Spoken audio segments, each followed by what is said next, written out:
Hey guys, good day. Welcome back to my channel. For those of you who are new, thank you for watching the video. I'm Jill and I'm a Filipino living in Tokyo. I vlog about tips and guides to help you out in your life as a foreigner in Japan. So today in particular, I will be talking about choosing a birth facility in Japan. I am currently 27 weeks pregnant, and the past 27 weeks have been such a learning experience, and I wanted to share the things that I've learned to all the other expecting mommies out there. So after confirming and registering your pregnancy in City Hall, the next thing that you would want to think about is having a reservation in a birth facility. So if you haven't registered your birth yet, make sure to do that. Get your Ninshin Todoke and then also get your Boshi Kenko Techo and other very important documents from the City Hall. Please click on my video here. That could help guide you through that process.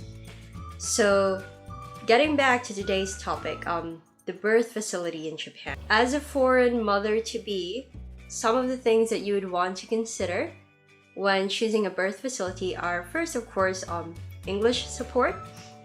Dealing with medical jargon is already challenging. Having to do it in a foreign language could be very difficult. So of course, there are hospitals that offer English support in Tokyo and other major cities at least. Now, they, however, are very few and get to be very pricey. Some people actually call them like celebrity hospitals. So I personally am not going to give birth in an English-speaking hospital. How pricey exactly? Well, you can pay up to 500,000 yen out of pocket. That is after applying the subsidy. We will talk more about the subsidy later. But yeah, that's the price range you would be expecting. And if you do have the money to spend though, and you really want to go to an English-speaking hospital, some of the most popular choices are like Aiku Hospital in Minato, and then of course they also have like the St. Luke's International Hospital and the Japanese Red Cross Medical Center. So check those hospitals out if this is one consideration that you really want to have when you are giving birth. Another thing that you would want to consider is what they call Touchy Eye bunben. This basically means that your significant other can enter the delivery room during the birth. So this was pretty high on my list of priorities when choosing my birth facility. My husband is Japanese and he can like sufficiently translate things to me in English.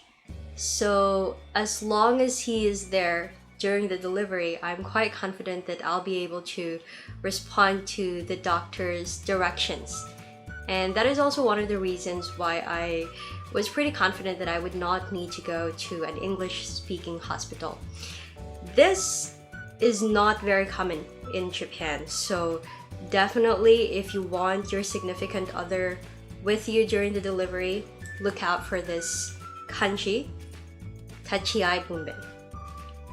Another thing is what they call mutsu bunben. This translates to painless delivery, and is the thing that you would want to look out for if you want to use epidural. Now, you would be shocked as to how uncommon epidural is in Japan. So not a lot of hospitals actually offer mutsu bunben. Also, I can't say for sure, but when I was researching at least, I did not find any information about Entonox or gas. So if you want to have your delivery with epidural, make sure that you ask about mutsu bunben and research for it in the pamphlets or websites. Another thing that I would like you to know about mutsu bunben is, because it's not very common, it's like an added service, it can be quite pricey as well. It could reach up to 200,000 yen on top of the regular hospital fee. Next one is hospital staff and facilities, of course. So the common practice in Japan is to have you stay in the hospital for about 5 days after the birth. And those 5 days are very crucial for your bonding with your newborn baby, so you don't want to get stressed about anything.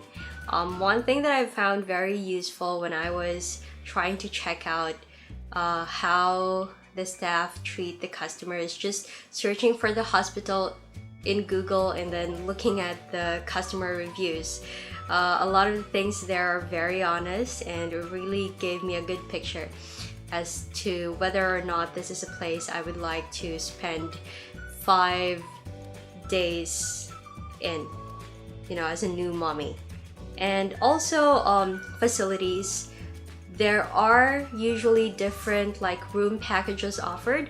In our hospital, for example, you could have a private room with its own bathroom, or you could have one room shared with another person, and also go to a public bathroom. And all of these are very well maintained though, and they usually put pictures on the websites as well. So that would be a good indicator as to whether or not you would want to stay in the hospital. Another thing you want to consider when choosing the hospital in terms of facilities and services is the food. Some hospitals would say that they have hotel grade food. That's always a good sign. And they also usually put pictures of the food that they have. So yeah, you've worked hard as a mother, you've not eaten a lot because you want to keep your weight maintained, and so after the birth you would want to eat a lot of delicious things. So check out their pictures and see if those are some things that you want to eat after giving birth. And then of course you would also want to think about the location. In Tokyo at least, they actually have a special service, a special taxi service specifically for moms who are about to give birth. So that's very convenient. But note that you would need to go to the hospital not only for the delivery but for your prenatal checks as well. So you would want to choose something someplace that is near where you live. And that would be easy to search for. What you can do is just go to Google, put in your area's name, and then go search for maternity clinic or maternity clinics. And then, yes, another very important thing, of course, is the cost. So cost and subsidy. As long as you are enrolled in the national health insurance, then the government will provide a lump sum for your delivery, for your birth. And in Tokyo, the last time we checked, that would be 420,000 yen, which is not bad at all. So I think this is something that could definitely cover you during the birth, at least a majority of the expenses that you will be paying. And so with that in mind, you could plan about how much you're willing to spend out of pocket. And then also, this is not common among all the places, okay? So I am not an authority on this information, so make sure that you ask the hospital or the city hall about how much they will be giving as an assistance for your birth. Although our hospital informed us that they will be deducting the amount automatically from our final bill when we leave the hospital, we were asked to give a deposit worth 300,000 yen. So just keep that in mind. You still need to have some cash that you're willing to give to the hospital right away. So our hospital only accepts cash, and I think that's a common practice in other places as well. Those are the things that you want to consider when you're searching for your birth facility.